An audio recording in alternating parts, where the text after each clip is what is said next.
Off tonight. Gun owners showed up in force today to a court in Chambersburg. They were there in support of a man who'd had his license to carry revoked by the sheriff. Allie Lanyon has our top story. Allie, how did this case come about?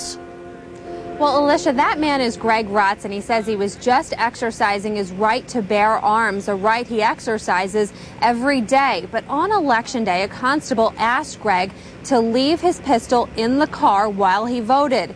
Greg said no and started a battle that dramatically ended in court today. I went to the polling place to vote. I had my firearm with me, as I do every day wherever I go. Greg Rotz says he didn't think it would be a big deal to take his gun with him while he voted, but a constable at this Guilford Township polling place asked him to leave the pistol in the car. Rotz did not comply and proceeded to vote armed. Days later, he learned Sheriff Robert Walyoung had revoked his concealed weapons permit. I was shocked.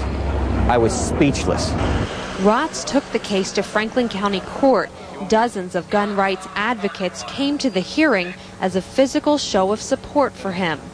We believe that his license to carry was wrongfully withdrawn by the sheriff. The law is the law. I mean, most of us that carry everywhere.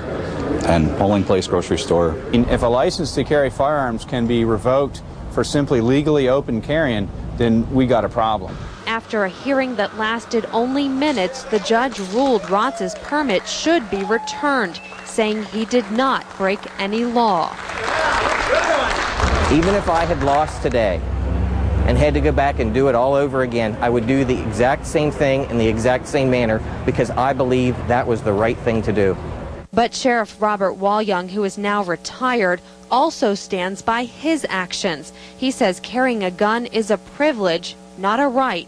The sheriff says he revoked Rotz's permit because he felt the actions Rotz took that night indicated a flaw in character. He had a brazenness about him that he could carry the gun no matter where he went.